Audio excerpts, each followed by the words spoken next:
In today's video, we're going to talk about the 5 main differences between LLCs and corporations, and then we're going to wrap up by talking about which one might be better for you and your online business. You ready? Let's do this. So one of the number one questions I get from clients who schedule strategy calls with me is, what can I do, Jim, to protect my online business? How do I do that? Well, the answer is actually pretty complicated, but one of the biggest ways to start with protecting your business is to go about setting up some sort of legal structure, some sort of legal foundation that you can use to insulate your personal assets from your business assets. So when we talk about corporations, for purposes of today's video, just understand I'm talking about what's called a C corporation, not an S corporation. A lot of people get confused. They think an S corporation is a different type of corporation.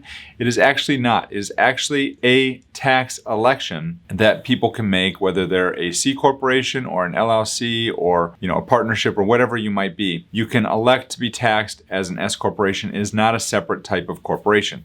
So just so you understand, in today's video, we're talking about C corporations versus LLCs, the differences, and which one I think is going to be better for you. Now, both of these entities are formed at the state level, and it's relatively simple to file both, although the steps can be a little bit more complicated when we're talking about the C corporation, and I'll talk about that here in just a second. The way that you form a C corporation is you file what are called articles of incorporation, and you're going to file those with the Secretary of State where you live. I've talked about this in other videos. I highly recommend filing them where you live, not in some other state, which is very similar to setting up an LLC. For an LLC, as opposed to filing articles of incorporation, you're going to file what are called articles of organization, and you're going to organize the LLC. Now, the person that files these documents does not necessarily have to be associated with the legal entity itself. If a third party files your corporate paperwork on your behalf for a corporation, they're called the incorporator. That could be a shareholder, it might be somebody else. The person who files the articles of organization for the LLC is going to be called the organizer. And again, they can be a member of the LLC or they can be somebody else. Now, the information that's going to go into both of these documents is very similar. It's going to include the name of the business, and you're going to have to use that unique identifier. So if it's a corporation, you're going to have to use Inc. or Incorporated or Co. as in company, period, or something like that. With an LLC, you're typically going to file the name and then comma LLC or comma limited liability company or comma LTD or some other identifier that identifies your business as an LLC. The other information that's typically going to go into this document is going to be the name and address of the shareholders in the case of a corporation, or the members in the case of an LLC. You're going to include the name and address of the registered agent. You're going to include, if you have one, the address of the principal business location will be included in these documents. And then in the case of a corporation, you're also going to include things like the number of shares that are going to be issued, or if there's going to be different classes of shares, you'll want to outline that in the formation document and those type of things.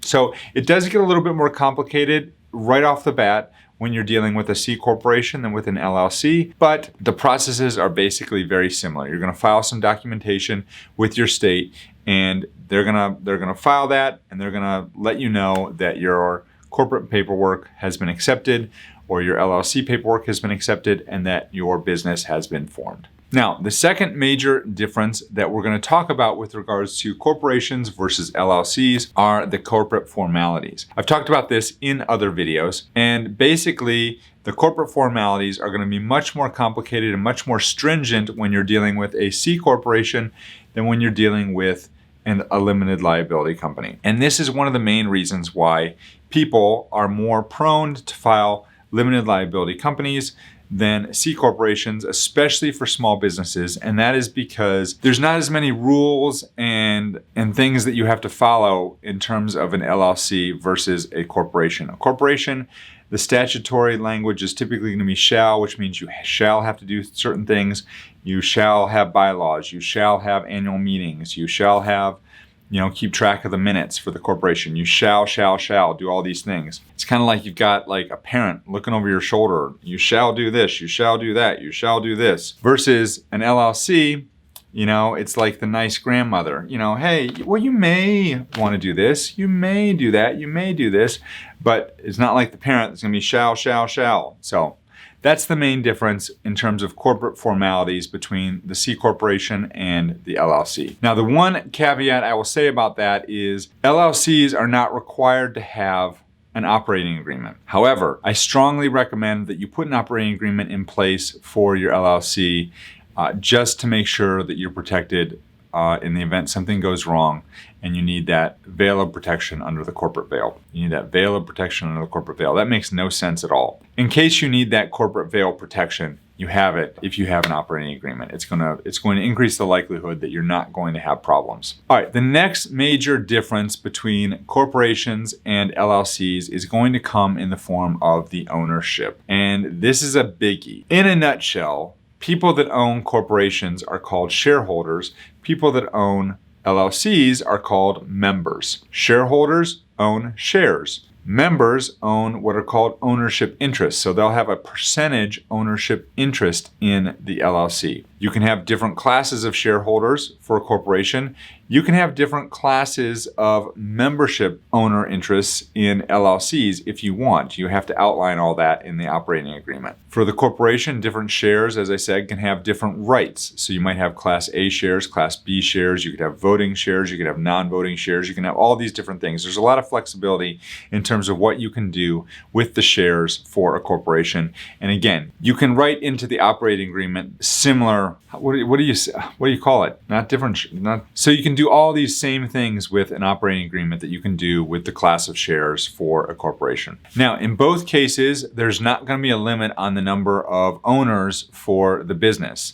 You can have as many shareholders as you want. You can have as many members as you want with an LLC.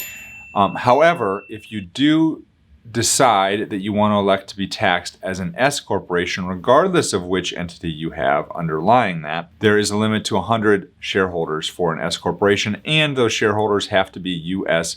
citizens or residents. In regards to the transferability of shares, so if you want to sell your shares in a corporation, that's fairly easy. You can sell your shares if you want to, unless there is a restriction in the bylaws that prohibits, oftentimes there will be, in closely held corporations, there might be restrictions on who can and can't sell shares. Also, there might be a right of first refusal to other shareholders so that their shares are not diluted if somebody else were to sell their shares to a third party that's not necessarily affiliated with the business. The same is true with membership interests in LLCs. People are free to sell their membership interests. However, oftentimes, and this could be written into the state statutes, that it's required that there be a majority of members agree to the sale of those membership interests. Hey, Jim Hart here. I thought I would jump in real quick because I was just watching this as I'm doing this video, and I realized just how boring this topic of corporations and LLCs is. And so I thought I would pop in real quick and let you know I got some good stuff coming. So stick with me, because even if you're bored about this whole transferability of shares thing, we got some good stuff coming with regard to the taxes of LLCs versus corporations. Also, if you're looking for your state statute in terms of whether or not you're allowed to transfer your shares or your membership interest of your LLC, oftentimes, as is the case in North Carolina where I live, it's going to be you're going to need unanimous consent of the members to add a new member. So kind of by default, if you were to transfer shares or your membership interest if you wanted to sell to a new member who was not formally part of the LLC, then it would require the unanimous consent of everyone else before that person joined. Anyway, I just thought I'd pop in and provide a little bit of wake you up if you're starting to fall asleep here on this video, because I realize this stuff is boring. Anyway, all right, back to the video. Unless you have something written into the operating agreement that says otherwise. So you definitely want to make sure, if that's going to be an issue, you want to make sure to check your state statute and see whether or not there's any restrictions on the transferability of ownership interests if you're going to go with the LLC. And basically what that would be called is the state statute, the LLC statute,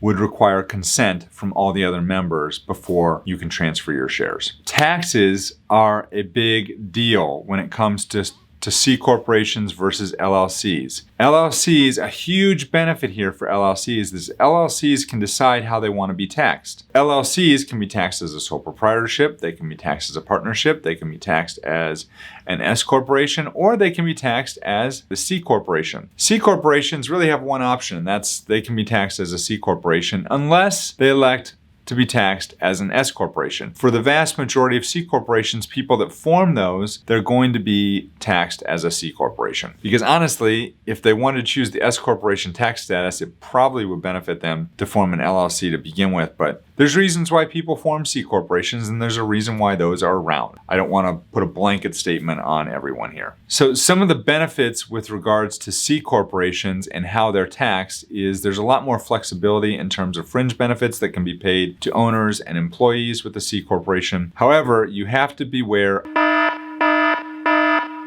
of something called double taxation. And basically what that means with a C corporation, the corporation is going to close its books at the end of the year and it's going to file a tax return. And the tax return is going to have its income less its expenses, including salary paid to owners and employees and everyone else. And then there's going to be a net profit, right? Now that net profit, you're going to pay tax at 21%. That's the current federal tax rate. It might change and frequently does change. But as of right now, as of this video, it is 21%. You're going to pay that, and the C corporation is going to pay that directly through its tax return, okay? In addition, you're going to have to file state tax returns, and then if there's a corporate tax in your state, you're also going to have to pay state income tax as well. Now, here's where the double taxation comes into play. The corporation has already paid tax on its net profit, but anything that's left over after tax can be distributed to the shareholders as a dividend. And so when you receive those dividends, as you're well aware, if you own stock or mutual funds or anything like that, you have to pay a tax on those dividends, basically income tax on the dividends that you receive. Now, one of the nice things about corporations is they don't have to declare a dividend and they don't have to pay out the dividend. So there's a level of tax planning that can go into this, but when you do take that money out in the form of a dividend or profit, you're going to be paying tax on the salary that you receive, and then you're going to be paying tax at the corporate level, and then when you get the dividends from your business, you're going to pay tax on that as well. So that's what's considered the double taxation. That's what we're talking about. Contrast that with an LLC. You're not even going to file a tax return if you're taxed as a sole proprietorship, but you're just going to put it on Schedule C of your personal tax return. You're going to show your income, less your expenses, your net profit, and then that net profit is going to be taxed at your individual tax rate. Now, you will have to pay a 15.3% self-employment tax on your self-employed earnings. There's no double taxation. You're not going to get taxed twice here. You're just going to pay one tax, and it's going to be on your personal tax return.